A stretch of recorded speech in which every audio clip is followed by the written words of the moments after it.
para poner a grabar de una vez la videoconferencia y voy aclarando las fechas de evaluación. Este Ah, jueves 16 arrancamos es con un debate de discusión, ¿sí? sí. Vamos a tener 4 días de debate, jueves, Ujú, viernes, sábado y domingo. Para sí. cada día de debate hay un tema para abordar. Vamos a abordar la cultura organizacional, la gestión de relaciones con stakeholders y la estructura organizacional. Y el domingo entraremos a dar opiniones y conclusiones finales. En la parte del campus de foros y debates tendrán habilitado el foro para participar a partir del jueves. De todas maneras, ustedes pueden entrar hoy y mañana, ir mirando las condiciones del foro, del debate, perdón, para que vayan revisando los documentos, vayan preparando sus aportes y cada Ujú. participación tendrá un valor para la calificación final. El ensayo individual será para dentro de 8 días, de este domingo en 8. ¿Sí? Ah, ok. Ajá, Yo el ensayo pensé, individual. porque ahí dice que el 19. Ujú. ¿Sí? El 19, bueno, no sé, o el 16. No Ok, recuerdo entonces, exactamente qué día. Creo que el 16, si no estoy mal, había visto. Entonces, ok, como un poquito afanada en eso y me tenía de cierta forma como preocupado como preocupada, no, de entonces mucha gente. lo Ah, bueno. aclaramos de una vez. El ensayo individual, de hecho, voy a aprovechar para corregir en la plataforma para que no se angustien. Posiblemente eso les generó angustia a algunos. Queda es para dentro de 8 días, teniendo en cuenta pues que entraron tarde, que apenas estas semanitas se están ubicando con los contenidos del núcleo. Entonces, de una vez, eh, organicemos esa entrega. Queda entonces para no este fin de semana 19, sino el fin de semana del 26. Ah, listo. ¿Ok? Fin de Sí. semana 26. Para el 26 de mayo máximo a las 12 de la noche de ese día. Ujú. Listo, ya guardé los cambios y queda en la videoconferencia, pero es importante para aclararle a los demás compañeros. ¿Ok? Bueno, me llama mucho la atención la pregunta que haces. No encuentro esa cosita de consciente. Precisamente de Sí, eso se trata este núcleo, que lo vamos descubriendo. sí. Resulta que en las organizaciones hay una tendencia, los invito a revisar un estudio que hizo Hayes para Colombia, em, en términos de las ofertas laborales para el 2019. Hay una tendencia en que el área de gestión humana deje de ser un área operativa o transaccional y se convierta, o cada vez más se está convirtiendo en un área estratégica para la organización, un área puente para la organización. Nosotros nos encargamos de captar toda la estrategia del negocio desde su estructura organizacional, sus valores, su propósito como organización, para ayudarlo a materializar en los procesos que nosotros manejamos con todos los otros procesos, valga la redundancia, de la organización. Por ejemplo, si la organización está orientada desde unos valores claves, que ahorita vamos a hablar de eso en cultura, yo cómo voy a garantizar que mis empleados o los empleados de la organización vivan esos valores desde el proceso de selección hasta el último día que están vinculados a la organización, ¿sí? De eso se encarga la gestión humana. Si mi organización, desde su planeación estratégica, está orientada a unas metas financieras, entonces yo cómo voy a motivar, qué estrategias de motivación voy a diseñar y a implementar en términos de compensación para que mis empleados tengan un buen rendimiento, sean eficientes, pero además estén motivados, estén alineados en su proyecto de vida con la organización, y eso le permita a la organización conseguir su meta financiera a tal plazo. ¿Sí? Entonces, organizaciones conscientes no es que sea una teoría que esté desarrollada, o gestión de la gerencia consciente, no es que sea una teoría que esté desarrollada, es como nosotros vamos a desarrollar esa competencia a partir de los contenidos y los análisis que hagamos en este núcleo. ¿Sí? En términos teóricos, sí hay dos líneas que apenas se están desarrollando en el mundo. Una es la de liderazgo consciente que ustedes han venido abordando específicamente desde la escuela de Fred Kaufman, esa línea de liderazgo consciente. Y hay otra línea que ustedes tienen unos documentos en el núcleo, hay otra línea de un indio que se llama Raxi Sodia. Raxi Sodia está proponiendo una tendencia que se llama el capitalismo consciente. ¿A qué se refiere el capitalismo consciente? ¿Cuál es la intención? De que las organizaciones en la gestión que hagan sean sostenibles de cara al medio ambiente, a la sociedad y al desarrollo económico. Que la capitalización y la riqueza de esas empresas no esté concentrada solamente en los intereses del accionista o en los intereses del dueño de la organización, sino que esa capitalización ayude a un crecimiento equilibrado del entorno de esa organización. Y eso implica a los empleados, implica a los proveedores, el manejo de proveedores, implica al medio ambiente, implica el aporte que la empresa le hace al país, al país o la región en donde está ubicada. Y a eso le llamamos gerencia consciente o capitalismo consciente. Apenas hay esas dos grandes líneas teóricas en el mundo que se están desarrollando, ¿sí? Porque eso implica mover un aparato económico como el capitalismo, eso implica mover de sitio las organizaciones que están acostumbradas a la operación de la gestión humana solamente desde la contratación, los procesos disciplinarios, la selección, una gestión humana muy operativa, moverla a una gestión más estratégica alineada con los propósitos de la empresa. Entonces, más que encontrar una teoría específica, es cómo vamos a ir comprendiendo y trascendiendo el rol de la gestión humana en las organizaciones a través de este núcleo. Si soy más clara para ti con esta explicación. Sí, no, de hecho, o sea, hasta cierto punto yo entendí que nosotros teníamos que generar como esa conciencia o entenderlo así de cierta manera. Pero cuando me puse a leer las preguntas del trabajo final, en una de ellas, a ver, yo vuelvo y rectifico, en una de ellas decía que teníamos que mencionar como las características, qué características tiene para ser clasificado de esta forma. Entonces ahí yo entré como en pánico de cierta forma, pero entonces Okay. yo cómo voy a saber cuáles son las características, o sea, eso es algo que nosotros sintamos o tiene que ser algo textual, es decir, algo que le hayan enseñado a uno y que uno lo haya visto así, porque ahí fue donde generé, pues donde me llegó esa como inquietud. Entonces yo decir, en el ensayo yo puedo opinar porque hay de hecho una pregunta en la que uno dice, ¿cómo ve la gestión consciente? Pero ya cuando entré a leer la pregunta del trabajo final, ahí fue donde, pum, como que generó en mí una explosión de yo, Dios mío, entonces, acá no te voy a hacer sin ningún tipo de información.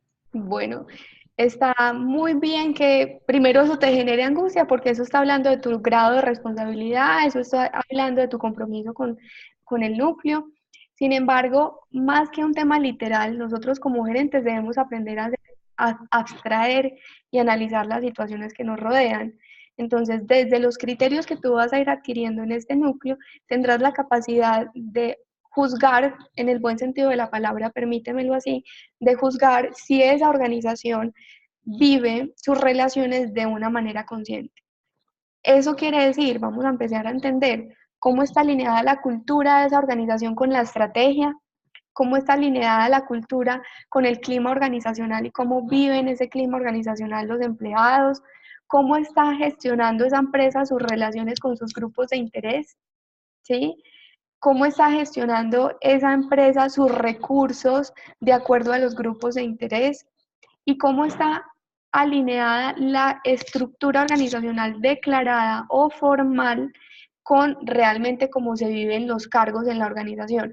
Cuando tenemos todos esos criterios de valoración, podemos empezar a decir, uy, aquí falta algo en términos de la gestión consciente de los recursos humanos.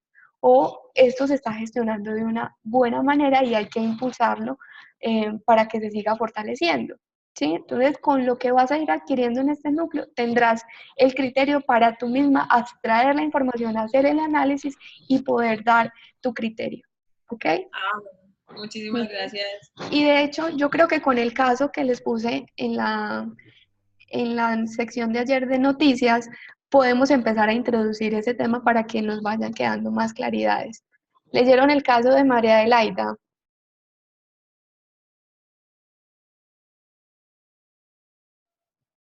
Profe, no, la verdad yo no lo leí. No, no lo vi. No, profe, qué pena, no. Ok, bueno, entonces si quieren, les voy a hacer una corta presentación que les traje preparada sobre cultura organizacional y estructura organizacional, como una especie de explicación magistral, por decirlo así, para que vamos homologando conceptos y entramos 5 minuticos a leer el caso y con base en la explicación y en lo que han leído hasta ahora los contenidos del núcleo, discutimos sobre las preguntas finales del caso. ¿Les parece? Claro que sí. ¿Sí? Listo, Sí. no hay ningún problema. Yo sé que apenas se están familiarizando con el núcleo, entonces no pasa nada.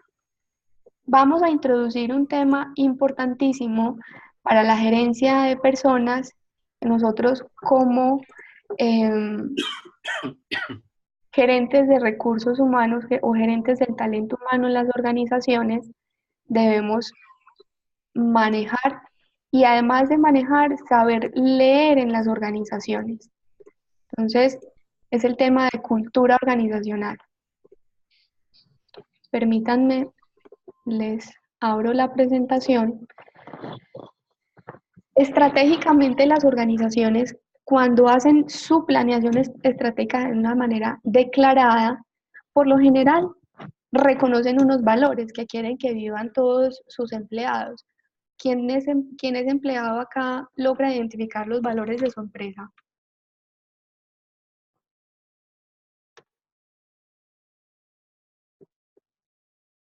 Chicos.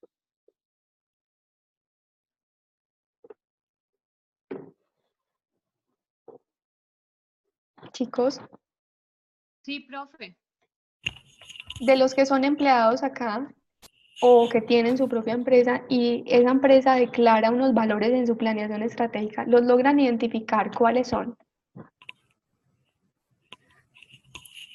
Sí, normalmente, pues, por ejemplo, yo que trabajo en Bancolombia es algo que recalcan mucho, pues, constantemente, que va muy alineado con el, digamos, eslogan que hay en el momento. Entonces, en este caso que dice Bancolombia somos todos, entonces está la inclusión, pues, como hacer parte de que los clientes tengan, pues, como las experiencias cercanas al banco, memorables, o sea, constantemente nos están como recordando como esa parte del servicio y de incluir a todas las personas.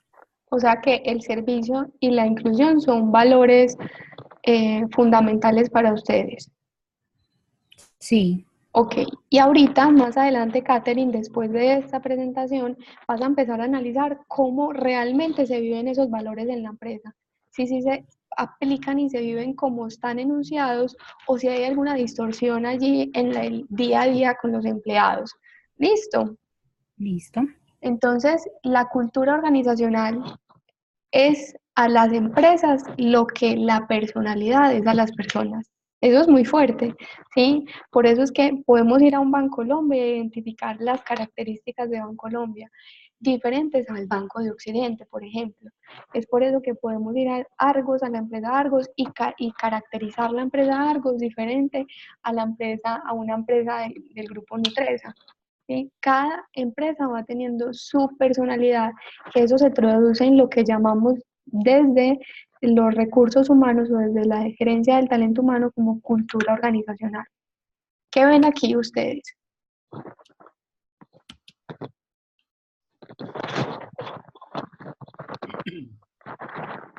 Ritmo, alabanza.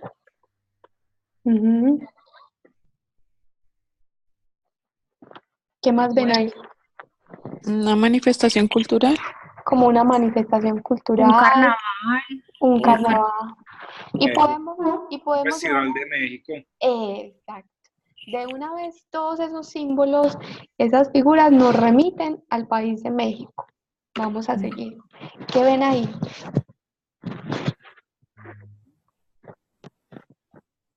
Yo aquí veo como dos contradicciones. Ujú. Una, pues no sé, los de abajo son como que algo islámico, Ujú, que están pues como adorando en en una mezquita. ujú. Ahí arriba veo una tribu, no sé si será no sé, sí, Australiana, es una tribu australiana. una tribu australiana. Ujú. Miren que También, hay. ¿Cómo? ¿Qué más ven ahí? Que yo creo que es un contraste de cierta forma un poco fuerte. Quizás ambos, pues en esas imágenes están haciendo exactamente lo mismo. Aquí la gente no sé, están adorando a Buda o a quién sabe quién, no sé, lo están haciendo de una manera muy pacífica porque es la cultura de ellos hacerlo así. Y tal Ajá. vez estas personas, no sé, indios no, bueno, ya sea la tribu que sea, lo Ujú. quizás adoren también, pero de una manera diferente. O sea, yo creo que cada quien tiene su manera de expresar cosas Ujú. y adorar las cosas de maneras totalmente diferentes. Puede que para ellos, o sea, para uno sea la tranquilidad y para ellos sea como, de cierta forma, entre comillas, ser alborotados. Ok. Pues, entre Sí. comillas. Ok, Pero eso que. es la cultura de ellos y es la manera de ser de ellos. Ok, súper Liliana. Eso es lo que nos está manifestando esas imágenes. Pero parece que hay algo asociado a la religión, ¿cierto? ¿Qué ven ahí?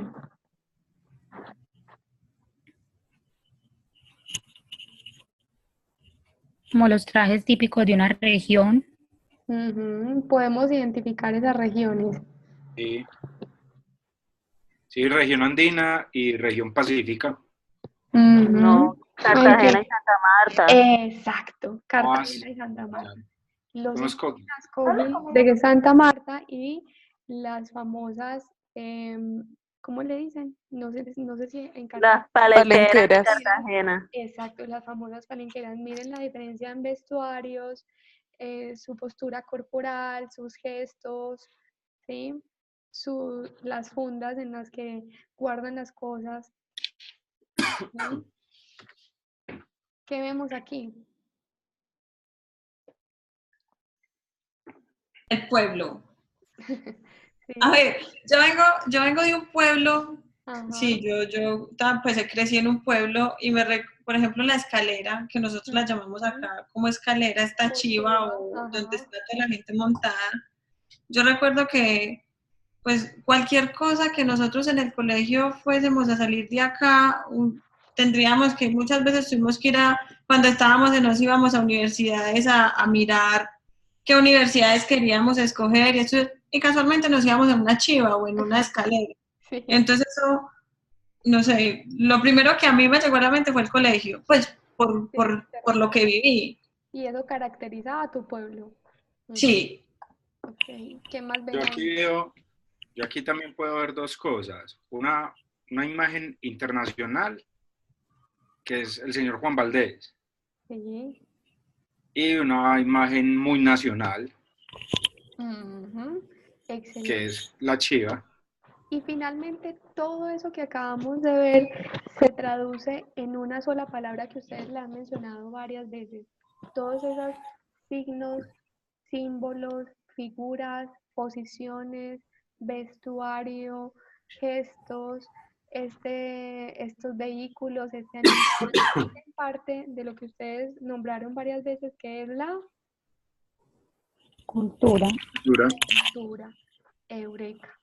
Entonces vamos a ver un video, les voy a compartir un video corto que nos ilustra un poco más y que caracteriza o cómo es tan fuerte la cultura para nosotros en el desarrollo de nuestras sociedades, de nuestros círculos cercanos. Entonces, denme un momento, les comparto nuevamente la pantalla. ¿Están viendo ahí YouTube? Sí. Sí. Discúlpenme. No le voy a compartir sonido. Entonces vamos a ver con calma este video. Si me preguntas a mí, esto ya no tiene arreglo. Escúchame, en Estados Unidos vos ponés un pie en la calle y frenan todo, viejo. Acá, ¿sabés qué? Por ejemplo, en Suiza, aunque sigas trabajando, cobras la jubilación igual, hermano. Europa es Europa. Europa es Europa, pero acá no llegamos nunca a ninguna. En España, agarrás una bicicleta, la usás, la dejás, se la lleva otro. Acá también se la lleva otro. No. En Alemania, vos tirás un papelito y se te acercan y te dicen, señor, se le cayó esto. Es cultural. Ich hab gestern ein Spiel gesehen. Das ist unglaublich. Ich war letztens da haben die im Stadion Millionen von Papierchen gesehen. Das habe ich noch nie gesehen in meinem Leben. Das ist die Kultur, Alter. Là-bas, ce peuple qui perd ou qui gagne, ils continuent de chanter, ils ont ça. Con una calza. L'ho visti giocare con una calza. La prendono, ci fanno una palla e giocano per strada con le calze. È una cosa che non ho mai visto in vita mia.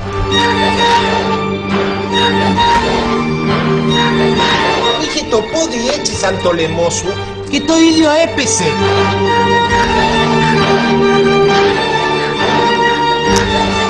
If they lose, they won't go to the cinema or they don't go to the theatre. They do nothing. The fans. The fans all the place.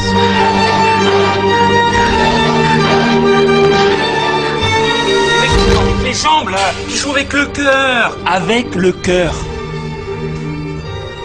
D'ailleurs, c'est facile, dans toutes les équipes championnes, il y en a au moins.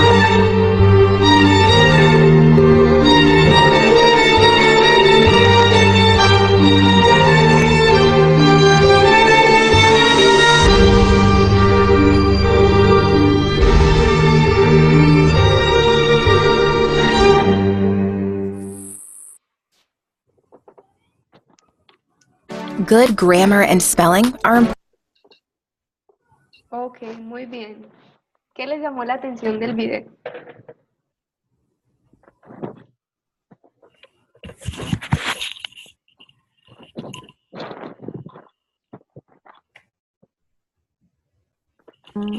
Pues que... qué pena. Sí, adelante Diana, luego Juan. Bueno, pues me llamó la atención que siempre hay algo con lo que uno identifica ciertas características de cada país, de cada región, los comportamientos de la gente, son cosas que uno identifica y los asocia a esa región o a personas que tienen comportamientos en común. Exacto. Mira que una sociedad, un grupo, una región, un país están caracterizados por símbolos, comportamientos, valores, creencias. En este caso, el video nos lo ilustraba de cara al fútbol, porque pues los argentinos son muy apasionados con el fútbol, es parte también de su cultura, ¿cierto? Pero lo podemos llevar a escala con otras características de los países, de las organizaciones. Juan. No, sí, básicamente lo mismo. Me llamó la atención de cómo nos identificamos y somos identificados. Cómo nos vemos y cómo nos ven. Yo pienso, quizás lo tomé más como, quizás siempre estamos buscando o diciendo lo que otros países hacen, ¿sí?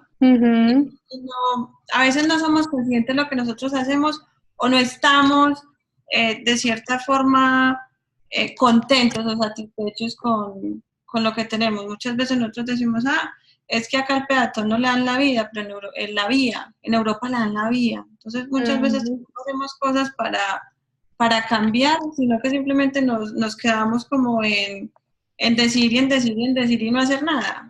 Exacto, pero entonces ahí acabas de dar un insight o caíste en cuenta de algo importantísimo. Y dijiste, vivimos de manera inconsciente nuestra cultura, ¿sí?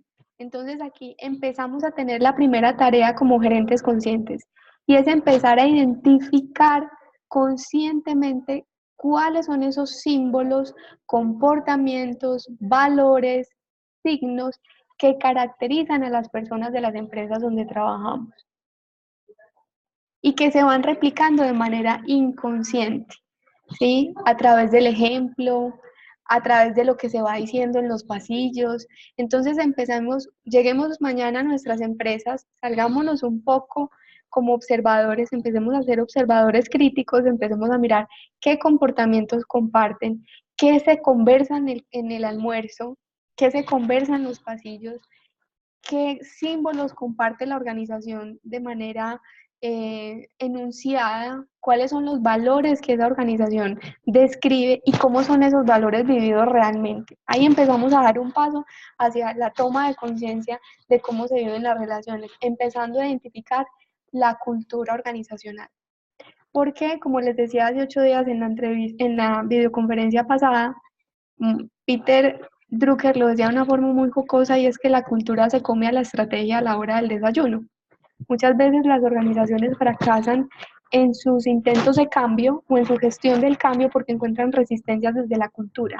Por ejemplo, hace poco una empresa que se dedica al material publicitario impreso, material publicitario que se pone en los supermercados, las tirillas para las góndolas, para las estanterías, toda esa publicidad que ponen las empresas, por ejemplo, Postobón, Nutresa, Coca-Cola, todo lo que ponen alrededor del producto. Una empresa que hace esos productos. La empresa tiene más de 40 años y quiso empezar un proceso de innovación, trayendo nuevas máquinas, optimizando sus procesos, y lo primero que encontró fue resistencia de los empleados, porque los empleados decían, ¿para qué vamos a cambiar las formas de hacer las cosas si nos ha funcionado por más de 40 años como lo hemos venido haciendo? ¿Sí? Entonces tuvieron que empezar desde la cultura organizacional a enseñarles cómo vivir la innovación y a integrar esas maneras antiguas de trabajar con las nuevas formas de trabajo a través de las nuevas máquinas, ¿sí? Pero si no hubiese sido por ese trabajo paralelo entre la adquisición de las nuevas máquinas, de los nuevos procesos y la incorporación de la cultura de la innovación, pues difícilmente hubiera funcionado esa tecnificación de sus procesos, ¿sí? Porque hay una cultura arraigada no solamente en la forma de relacionarse, sino también en la forma de trabajar. Aquí trabajamos así porque así lo hemos hecho durante mucho tiempo y ha funcionado, pero no quiere decir que eso nos haga más eficientes o que eso nos haga más eficaces de cara al logro del objetivo, o que eso favorezca más o menos el clima laboral. Y la cultura organizacional define o determina el clima laboral. ¿Qué será entonces eso de clima laboral? Yo lo asocio de pronto un poco a que los empleados tengan como, digámoslo así, una tranquilidad y paz mental, ¿sí?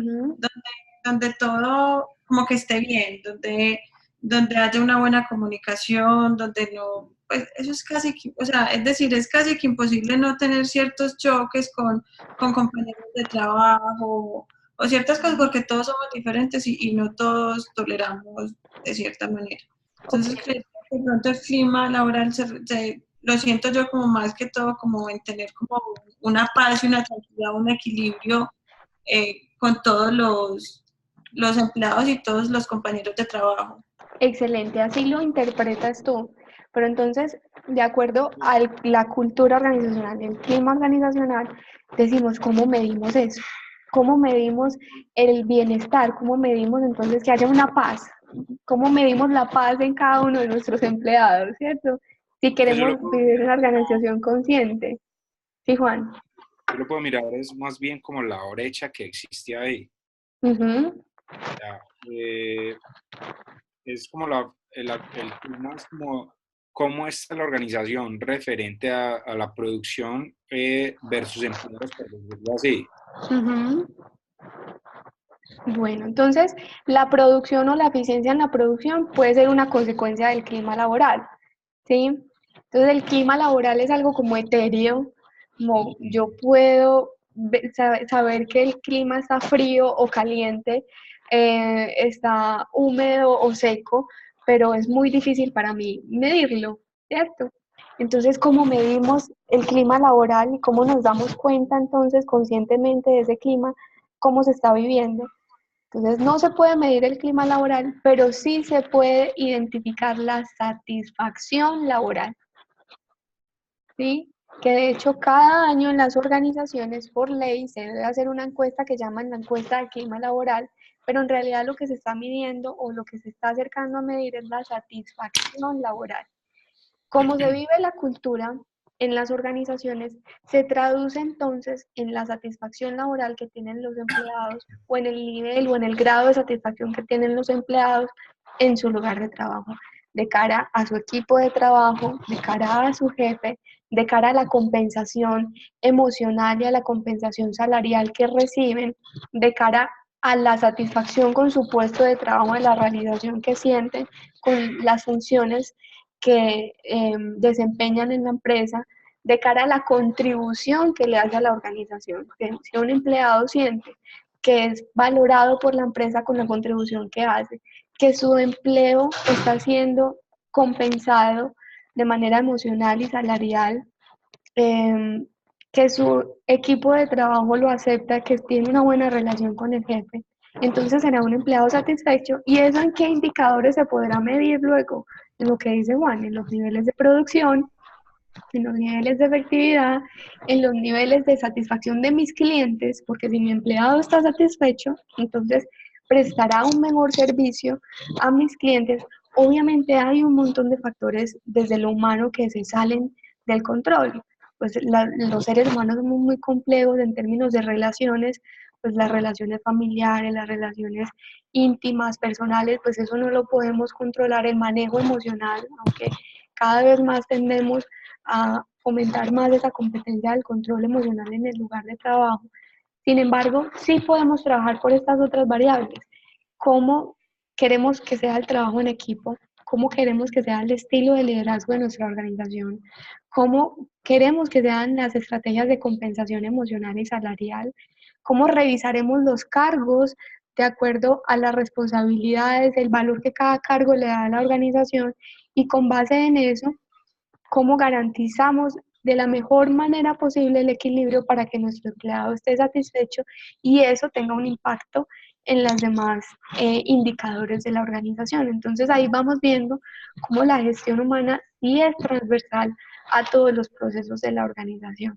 ¿Ok? Yo tengo una pregunta, no sé si me adelante, si estoy muy cansado no me dicen. No, maravilloso, de eso se trata. Es que me genera una inquietud. Listo, uno le pregunta cosas a los empleados porque de hecho me han comentado, me ha pasado o lo he vivido un poco de cerca. Mientras uno está fuera de la organización, es decir, tengo conocidos, digámoslo así, que tienen su empresa. Entonces, a mí me cogen en la calle y me dicen, no, es que estoy aburrida, pasa esto, los compañeros no sé qué, no sé qué.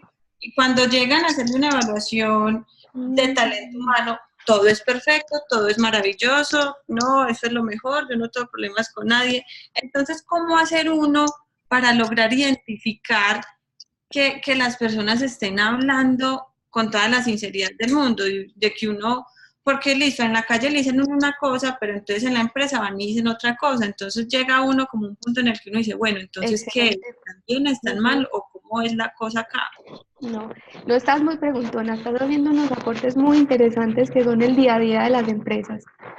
Cuando llega la evaluación de clima laboral, lo primero que aparecen son imaginarios, ¿sí? Como eso se hace una vez al año y solo se habla de eso una vez al año en la empresa, entonces dejamos abierta la puerta para que hayan muchos imaginarios en los empleados. El primer imaginario es, si digo algo mal en la evaluación, puedo perder mi trabajo. Si hablo mal de mi jefe puede, ¿cómo se dice?, montármela si me permiten la expresión. Si me quejo de mi remuneración, entonces fácilmente van a reemplazarme, ¿sí? Aparecen muchos imaginarios. Entonces, si eso siempre pasa en las organizaciones, porque estamos limitando la identificación del clima laboral y de esa cultura organizacional solo a una evaluación, ¿ustedes creen entonces que eso es suficiente o qué más deberíamos hacer para preparar a nuestros empleados y que cuando llegue ese momento sea simplemente una consecuencia de qué más debemos hacer nosotros como gerentes de talento humano. Pues yo creo que uno debe llevar una constancia, ¿sí? Como no hacer eso una vez al año, porque pues eso me parece que no iría uno como consecuente a lo que quiere hacer y lo que quiere lograr hacer en la organización, que sería pues como un buen clima laboral. Entonces yo creo que tener como constancia en eso y diciéndoles a los empleados, ir mostrándoles que es que el hecho de que usted esté aburrido no va a tomar represalias. No, que porque diga que algo está pasando, y tomándoles como, haciéndoles entender y que ellos tengan como esa conciencia de que ellos pueden manifestar sus inconformidades sin temor a, pues como a un despido, que eso es lo que más el mayor imaginario que aparece o el más común. Yo espero no darles toda la respuesta con lo que les voy a comentar, pero sí parcialmente acercarlos entonces a qué más deberíamos hacer. Lo primero es conscientemente determinar las políticas de gestión humana de la organización, ¿sí? ¿Qué son las políticas de gestión humana? Son las directrices bajo las cuales operaremos nuestro proceso de gestión humana, de cara a la contratación y a la selección, de cara a los procesos de inducción, de cara a la compensación laboral, a las evaluaciones de desempeño. ¿Cuáles son las políticas y parámetros que determinaremos? Para construir una política debemos de estar alineados no solamente con la estrategia de la empresa, sino también con factores externos a la organización del contexto legal, económico, social y cultural del país, que vayamos acordes con eso que nos rodea como organización e internamente para dónde vamos y determinemos las políticas. ¿Qué nos garantiza tener políticas de gestión humana? Que independientemente de cuál sea la persona que ocupe los cargos en gestión humana, se ciña a esa guía de políticas para poder actuar. Entonces, garantizar unas políticas internas de gestión humana nos da guía y parámetro para actuar, ¿sí? Entonces, desde allí ya empezamos a fomentar una cultura y un clima organizacional de manera consciente. Lo segundo, cuando hacemos una revisión estratégica de los puestos de trabajo y de los cargos, muchas veces en las organizaciones, y ya voy a pasar al siguiente tema de esta videoconferencia, que es la estructura organizacional, tenemos empleados con funciones que no le corresponden a su experiencia, a su conocimiento, a sus capacidades. Entonces se frustran esos empleados. Bien sea porque les estamos exigiendo más de lo que pueden dar y están reventadísimos, permítanme la expresión, en su lugar de trabajo, o bien sea porque estamos subvalorando sus capacidades. Entonces es supremamente importante también hacer una revisión estratégica del diseño de cargos para que, como decía ahorita Juan, cerremos brechas entre lo que está diseñado y quien realmente ocupa ese cargo. Entre más se parezca el diseño del cargo al perfil de la persona que lo ocupa, más satisfacción habrá en ello. Esa es otro frente que nos permite ir abarcando la cultura organizacional sin necesidad de llegar a la última instancia de la evaluación del clima laboral solamente. Otra es tener garantizado un sistema de liderazgo común, porque pasa muchísimo que por las tendencias de los seres humanos al poder, al orgullo, al ego, cada jefe tenga un estilo diferente. Entonces, no sé si les pasa en sus empresas que dicen, ay, es que trabajar en el equipo de tal jefe es mejor que trabajar en el equipo de tal jefe. Eso es porque no hay un estilo de liderazgo compartido. Entonces, si desde gestión humana empezamos junto con la estrategia de la organización a homologar estilos de liderazgo y a capacitar y a formar a nuestros líderes desde ese estilo de liderazgo común, pues va a ser mucho más satisfactorio para los empleados ese relacionamiento con su jefe, ¿sí? Pero si dejamos a rienda suelta, pues simplemente contratamos un cargo directivo, pero no le damos unos lineamientos desde la formación, desde lo que esperamos del líder de la empresa, pues entonces le damos rienda suelta y cada jefe pues tendrá su estilo. Y eso empezará a generar microclimas, microculturas dentro de la empresa, divisiones, y pues aparecerá eso como consecuencia en la evaluación del clima laboral, ¿cierto? Entonces, otra manera empezar a fomentar conscientemente la cultura es estableciendo un estilo de liderazgo común. Ana, que eso es muy difícil en las organizaciones por las particularidades de cada jefe. Claro que sí, pero no es imposible. Es importante con la cúpula directiva de la empresa determinar cuál es el estilo de liderazgo que queremos para todos los directivos y a partir de eso empezar un proceso no solamente desde la selección de esos líderes, sino también desde la formación, la capacitación. Y lo otro que les sugiero es que las evaluaciones de desempeño, cuando estemos evaluando los indicadores de cada cargo, no solamente estén orientados hacia lo disciplinar, porque eso también genera mucho susto, me van a hacer una evaluación de desempeño y hacia el rendimiento para tomar decisiones, por ejemplo, de planes de mejora y posterior a eso, decisiones como de despido, ¿no? Que la evaluación de desempeño se convierta en una oportunidad de crecimiento para el empleado, para revisar cuánto ha crecido en sus competencias, cuánta satisfacción tiene frente a su cargo, cómo es su relacionamiento con el equipo de trabajo, con él mismo frente a su cargo, para revisar qué acompañamiento necesita desde la organización para seguir creciendo como empleado y como persona. Cuando cambiamos la mirada y la estrategia de la evaluación de desempeño, también garantizamos mejor cultura y mejor clima organizacional. Y lo último que les sugiero integrar es las políticas de compensación laboral. Ya está científicamente comprobado que a nosotros no nos retiene únicamente el salario a una empresa, porque pues llega una oferta de salario mayor y pues se nos van los empleados, ¿sí? Es importante también velar por la compensación emocional, que la compensación emocional es eso que no implica para el empleado salario, pero que sí le aumenta la satisfacción.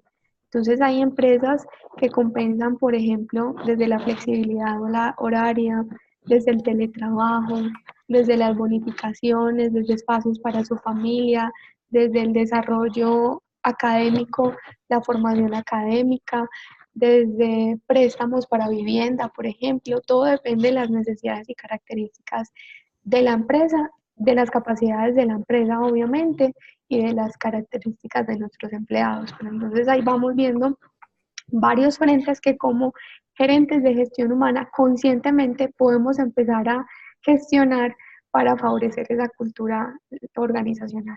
¿Hasta ahí soy clara? Sí. Sí. Sí. Ok, entonces voy a finalizar la explicación de esta videoconferencia con el otro tema integrado, que es la estructura organizacional, que es en lo que andamos esta semanita. Entonces, resulta que hay una estructura organizacional formal y una estructura organizacional informal. Ana, ¿cómo así? La estructura formal es aquella que crea la organización de manera consciente en su planeación y que se refleja a través del organigrama. ¿Ustedes han visto los organigramas de sus empresas? Sí, claro. Ajá, esa es la llamada estructura organizacional formal, que la vemos reflejada a través de un gráfico llamado organigrama. Hay estructuras organizacionales jerárquicas, altamente jerárquicas, en donde la capacidad de decisión está concentrada en una persona o en unos pocos, y eso, perdón, hace que la dinámica de la empresa sea un poco lenta. ¿Sí? Porque depende para los procesos, depende para las decisiones y los cambios de una persona que los apruebe, los desapruebe, que tome la decisión final. Entonces, son estructuras que funcionan muy bien, las jerárquicas funcionan muy bien, por ejemplo, para microempresas, pequeñas empresas que apenas están surgiendo. Hay estructuras más funcionales que están determinadas es por los cargos y la función que cada uno desempeña, pero también hay unos riesgos con estas estructuras funcionales y es que se creen islas dentro de la organización.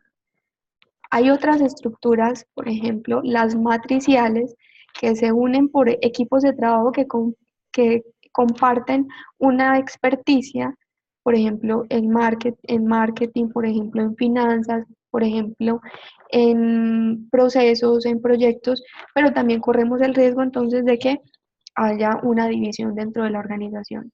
Hay estructuras por departamentos. Cuando es una empresa muy grande como un grupo tipo Nutresa, entonces se divide por departamentos y empieza a generar cargos directivos y operativos de acuerdo a las necesidades de cada uno de los departamentos según las líneas del negocio.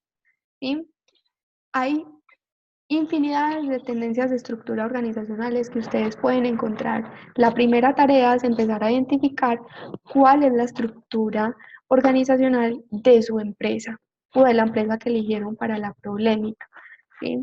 Y esta estructura organizacional formal se materializa en la estructura organizacional informal. ¿Qué quiere decir? Finalmente ya, como en la vida real se relacionan las personas que están dentro de esa estructura. Entonces, si juntamos la estructura formal con la informal, encontramos la estructura real. Entonces, ¿cómo se relacionan los cargos operativos con sus líneas de mando? ¿Cómo se relacionan los equipos entre ellos? Porque puede que yo enuncie que soy una estructura matricial y que trabajo por equipos, pero en realidad soy una cultura altamente jerárquica en donde mis empleados no tienen la autonomía para tomar decisiones, sino que están esperando que alguien les apruebe. Entonces, conscientemente vamos a empezar a identificar esas culturas, estas estructuras, perdón, en nuestras empresas. ¿Hasta ahí soy clara con la explicación? Sí. Uh-huh. Hay un autor que ustedes lo tienen en el campus de apellido Laloux o Laloux, es un francés que se ha dedicado a estudiar precisamente las estructuras organizacionales y él hizo una clasificación por colores para poder explicar de una manera muy sencilla cómo se comportan las personas dentro de las empresas. Entonces él llamó a las estructuras rojas aquellas estructuras que estaban altamente caracterizadas por la autoridad de mando y la división del trabajo. ¿Qué quiere decir esto? Que son empresas en donde hay constante ejercicio del poder para mantener alineadas las tropas, porque él los compara con el ejército, con una manada de lobos, por ejemplo, en donde lo que aglutina o aglomera en la organización es el miedo, son altamente reactivas y hay una reacción en el corto plazo. Entonces, estas empresas se caracterizan porque funcionan en entornos caóticos. Por ejemplo, una empresa textil pequeña que no tenga claramente definidos sus cargos, pero que dependen altamente del gerente, en donde hay un miedo a ser despedido, un miedo inminente, entonces se actúa por la reacción del momento, por el cumplimiento del momento, pero todo el tiempo los empleados están enfocados a la tarea en el corto plazo. En este tipo de empresas casi no hay estrategia en el largo plazo, sino a responder las necesidades financieras y contables en el corto plazo. Hay otras empresas que él categorizó como ámbar, que son empresas que se caracterizan por las funciones, los roles y los procesos que se establecen. Son empresas con una pirámide jerárquica, que hay control y mando, quien dice qué hace, qué se hace y cómo se hace, los de arriba hacia abajo, y se valora sobre todo la estabilidad a través de procesos rigurosos. Ese es el tipo de empresas más común, donde hay una estructura piramidal muy definida. En la cúpula están quienes deciden y los de la parte de la base obedecen y hacen procesos de repetición para que funcione exitosamente la empresa. Él lo compara con el ejército. Hay otras empresas tipo naranja, que son empresas que en su estructura se caracterizan por fomentar la constante innovación. Entonces aquí están concentrados en vencer a la competencia y la innovación es clave para poder liderar o ser líderes en el mercado. Un ejemplo muy claro de dos empresas naranja, no sé si ustedes conocen Koala, la empresa Koala. Claro. ¿Sí? La empresa Koala, que hace todos los productos de Bonais, Vive 100, Pupetas, que es competencia directa de Postobón. ¿Sí? Entonces, si ustedes analizan bien el comportamiento en el mercado de estas dos empresas, todo el tiempo están compitiendo con un producto una sobre la otra. De hecho, hasta cuando vamos a mercar en las estanterías, vemos productos de Koala al lado de productos de Postobón. Hay una competencia directa. Entonces, aquí el control es sobre la innovación y sobre vencer a la competencia con esa innovación. Hay otras empresas que él denominó verdes, que funcionan como una familia, en donde se fomenta el empoderamiento. Hay una fuerte cultura movida por los valores y un modelo por grupos de interés. Aquí podemos encontrar una empresa muy clara para los colombianos, que es Frisbee. ¿Quién, díganme ustedes, en un evento especial comió pollo frisbee en su casa? Todos. Cuando pensamos en frisbee, ¿qué recordamos?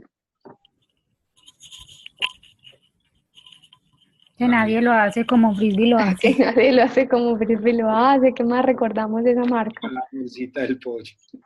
En el pollo, ajá.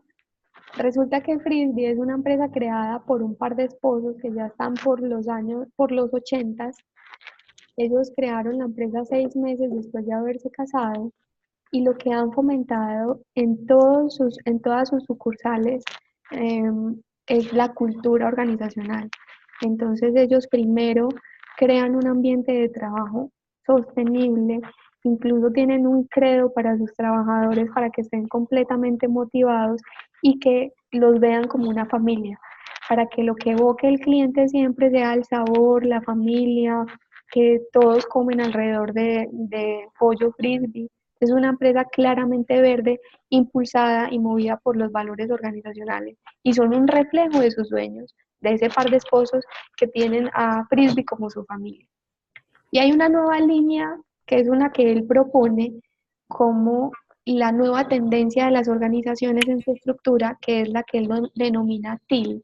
Ven que es la única que está en inglés. TEAL traduce al español verde azulado y es una integración de organizaciones que operan por un propósito superior, en donde ya desaparecen las líneas jerárquicas y lo que se promueve es el autogobierno y la autonomía. Funcionan como organismos vivos. ¿Qué quiere decir esto? Cuando uno se aporrea y no sé, se raspa un brazo cuando se cae de una rodilla, alrededor se hace algo que llamamos costrica.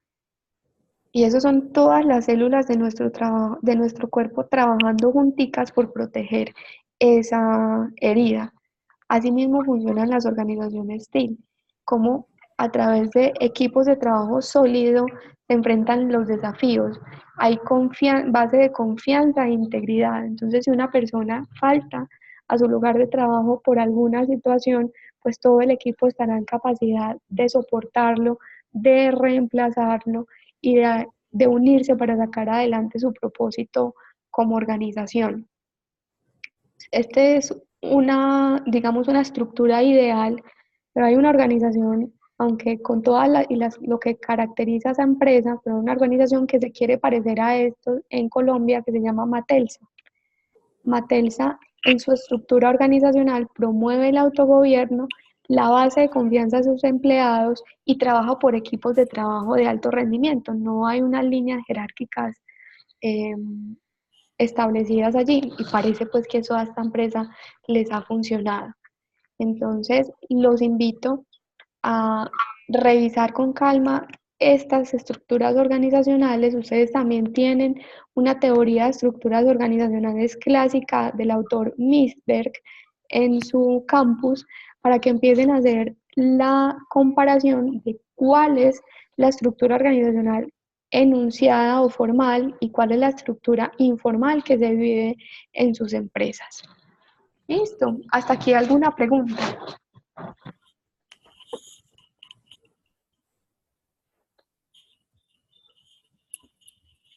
Profe, una pregunta. Sí, cuéntame.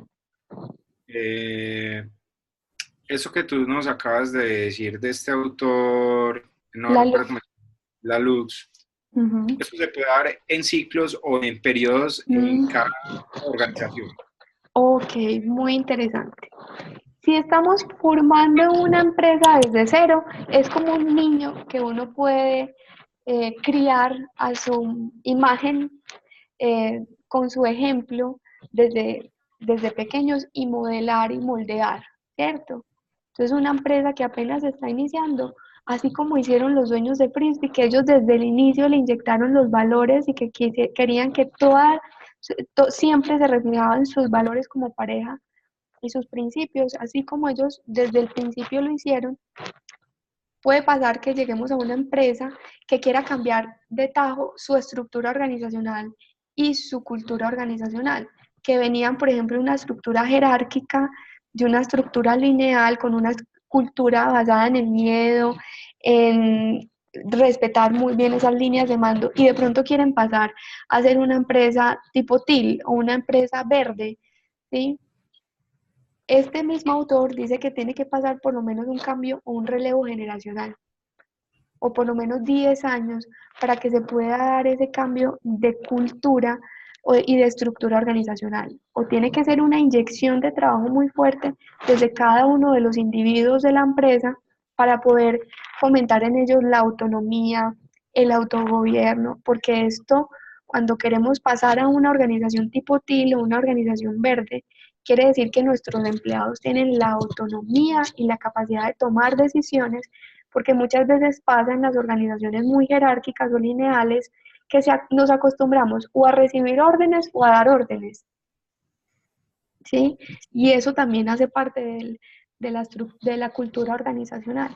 Y si de un momento a otro queremos fomentar una estructura verde en donde le decimos, no, venga, autogobiérnese, tome decisiones, le entregamos este proyecto, vamos a trabajar por proyectos y cumpla esta meta en tanto tiempo. Le damos la herramienta, estaremos haciéndole seguimiento al proyecto, pero usted tiene la libertad de tomar decisiones para hacer ese cumplimiento.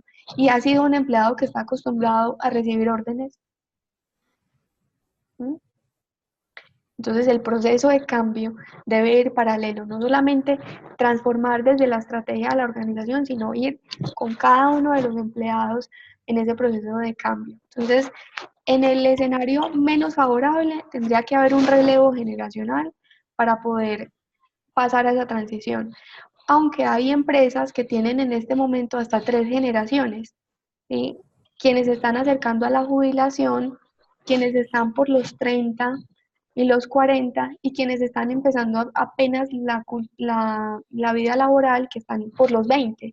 Son 3 generaciones que perciben el trabajo muy diferente, que perciben, que tienen un sentido de responsabilidad distinto, que tienen una conexión con la empresa distinto. Entonces, muy interesante cómo se va tejiendo la cultura y cómo se vive la estructura desde esas 3, con una empresa que junte 3 generaciones. Por ejemplo, en Bancolombia se pueden ver 3 generaciones. Se puede estar desde la roca piedra. Desde el que puso la primera roca en la empresa, ¿cierto? Entonces es muy interesante. O pueden pasar años para llegar a una sola estructura, una sola cultura organizacional, pero debe haber una inyección de trabajo fuerte y consciente desde la creación, la formulación de la estrategia, de la estructura enunciada, perdón, hasta cómo queremos que ganen autonomía nuestros empleados para que sean capaces de tomar decisiones. Y qué tanto desde a nivel presupuestal, a nivel de herramientas, a nivel de capacidad, de recursos también le suministra al empleado para que sea autónomo. ¿Sí? Eso dependerá del tamaño de la organización, del momento de madurez de la empresa, del propósito que tiene la empresa planteado. Como les decía, por lo general las pequeñas y medianas empresas dependen mucho del gerente, de la decisión que tome el gerente, de para dónde va el gerente, pero hay un momento en el que las empresas se crecen y pues ya el gerente deberá aprender a soltar y a crear otras estrategias. Catherine. Profe, entonces, según eso, pues como aterrizando un poquito a lo del trabajo, pues en el grupo en el que me encuentro, nosotros escogimos el caso de estudio y la idea sería ubicar el organigrama formal que tiene la empresa, pues me imagino que accediendo a la página de la empresa lo podemos encontrar. Claro. Y como tal, el informal es tratar de ubicar en cuál de estos que tú nos acabaste de mostrar de la Lux, o pues alguna otra teoría que me dices tradicional que también tenemos ahí dentro de los... ¿La tradicional viene a ser el organigrama formal o también hace parte como de esa línea de organigrama informal? No, lo tradicional que menciona la Luz es organigramas formales, estructuras organizacionales formales. Listo, listo. ¿No? Entonces, Aunque como también en buscarlo desarrollo ahí. de cultura. Sí. Ok. Y tratar pues como de buscar la estructura real, que es como el resultado, ¿cierto? Cómo se vive realmente en la empresa esa estructura. Ya que ya ese sería el análisis que ustedes como gerentes hagan. ¿Ok? Bueno, no nos va a dar tiempo de revisar el caso. Les recomiendo que lo revisen, lo lean, está en la sección de noticias. Aprovecho para hacer la cuñita, que revisen por lo menos 2 veces por semana. Yo les estoy actualizando la sección de noticias para irlos situando en qué vamos, orientándolos hacia lecturas, recordándoles las actividades evaluativas. Entonces les recomiendo revisar esta sección de noticias. ¿Ok? Y lean el caso, lo discutimos dentro de 8 días.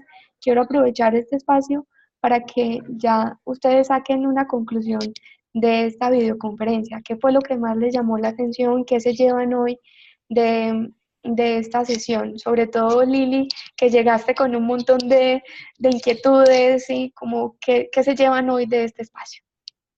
Pues, profe, yo creo que mucha claridad, mucha, como los pensamientos un poco más aterrizados de cierta manera. Creo que me volví un poco loca, empecé a pensar un montón de cosas y no lograba como unir mis ideas, porque pensaba un lado, pensaba el otro. Entonces creo que ya como una estabilidad en cuanto a eso. Logré pues, estabilizar como mis ideas y lograr unirlas y creo que despejé muchas dudas. Me alegra mucho. Gracias. Profe, pues yo recuerdo que en la primera videoconferencia Juan decía algo que a mí me parece muy importante y que estoy muy de acuerdo con él, y es que no queremos un montón de teoría que a la final no se nos va a quedar nada, ¿cierto? Y es precisamente lo que estamos viendo, pues, o sea, lo contrario, que estamos viendo que lo que nos estás mostrando pues nos queda muy claro. Entonces no es un montón de cosas, sino que puntualmente nos quedó muy claro la cultura organizacional, el clima, y pues por otro lado empezar pues como a abordar esa parte técnica de lo que es pues un organigrama, una estructura organizacional, cómo encajarlo pues para verlo real.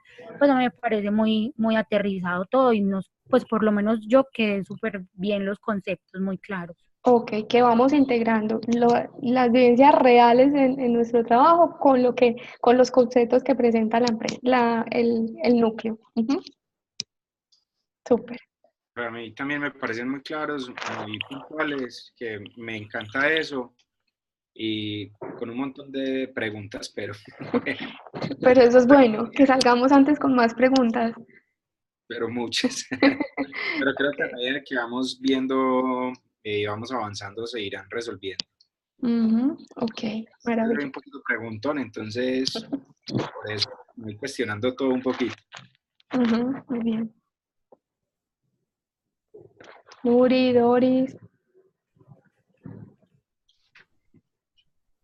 Fue muy valioso porque venimos de tener un módulo hace un tiempo en donde solamente había que leer, y entonces uno como que necesita esta orientación de parte de ustedes, que son los que conocen mucho a fondo del tema, y llevarlo a la práctica. Muchas gracias por ese aporte tan valioso.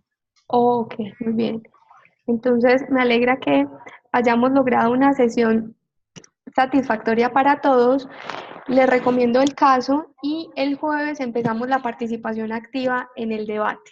Listo, yo creo que ya tienen Profe. más elementos para empezar con el debate. Recuerden participar todos los días, por lo menos una vez, cuestionando, no les dé miedo cuestionar a los compañeros, debatir, de eso se trata precisamente un debate, de encontrar ideas, de generar controversias, obvio, desde el respeto, ¿cierto? Pero entonces, por lo menos una vez cada día, entremos a participar hasta el domingo. ¿Listo? Perfecto. Listo. Muchas gracias. Duda. Ok, sí. Debate. No se escucha. Nuri, se te fue la conexión y no te entendimos la pregunta. ¿No? ¿Profe? Sí, dime. ¿Aló, profe? Sí, ahora sí te ¿Me escuchamos. escucha? Ya te escuchamos. En el tema del debate está planteada la pregunta, yo consigno mi punto de vista, pero también tengo que responder a otro argumento de otra persona o basta con que yo haya depositado mi punto de vista. Ok, es importante generar discusión con los otros compañeros porque entonces no sería un debate. Sí, de pronto contradecir alguna idea o estar de acuerdo, pero con tu propia desarrollo de opinión, ¿sí? Entonces, lo importante es más que todo la interacción con los compañeros y que tus argumentos no solamente estén basados en opiniones personales, sino que estén respaldados por tu experiencia laboral y por los documentos que has ido leyendo, que tengas esos dos referentes, la experiencia y el referente teórico. Pero la idea es generar discusión con los compañeros, ¿ok? Listo, profe. Y otra cosa, a mí no me queda claro el tema del video de trabajo final, porque pues nosotros, por ejemplo, yo me encuentro en Pasto, mi compañera Diana creo que en Bogotá y mi compañera Liliana está en Medellín. Entonces no me queda claro el tema del video. Ajá, bueno, No ahí sé. hay que ser recursivos. Por ejemplo, le voy a dar un recurso. Abren Zoom No, profe, y ponen a grabar Zoom. en el tema. Ajá, entonces ahí hay que ser súper recursivos, ¿sí? O No, si sí, no se no, pueden pero reunir a la misma hora, si no se pueden reunir a la misma hora, pueden hacer las grabaciones en diferentes tiempos y luego editarlas, ¿sí? O que una o dos personas hagan la grabación, pero que demuestren pues cómo fue la participación de la otra persona, y sean recursivos, no sé, que la distancia no sea un obstáculo para eso. No, profe, tal vez no me hice entender con la inquietud. Exactamente a qué se refiere el video, ¿qué debe tener? Ah, ok. El video debe contener la explicación de su trabajo, de una manera muy concreta, cuáles fueron los aprendizajes que ustedes como equipo lograron construir a partir de lo que identificaron en su trabajo, ¿sí? Mejor dicho, el video es una forma de dar cuenta de su proceso de aprendizaje a través del trabajo, es eso. Y puede ser, hay quienes desarrollan toda la explicación de cada uno de los puntos, está bien, pero hay quienes a través del video dicen, bueno, identificamos estos elementos en la estructura organizacional, en la estrategia de comunicación, en la cultura organizacional, estas fueron las recomendaciones para la empresa y estos fueron nuestros aprendizajes como grupo, ¿sí? Lo importante del video es dar cuenta de la construcción que ustedes hicieron como equipo frente al trabajo. Gracias, profe. ¿Y debe tener alguna duración? No, no hay un límite de tiempo. Ojalá pues no sea media hora el video, sino que sea preciso, pero que refleje su proceso de aprendizaje. Gracias, profe. A ti. Bueno, chicos, igual acuérdense que cualquier inquietud que tengan, tenemos el foro de dudas e inquietudes y por ahí nos vamos comunicando. ¿Ok? Claro que sí. Bueno, un abrazo, que tengan una feliz noche.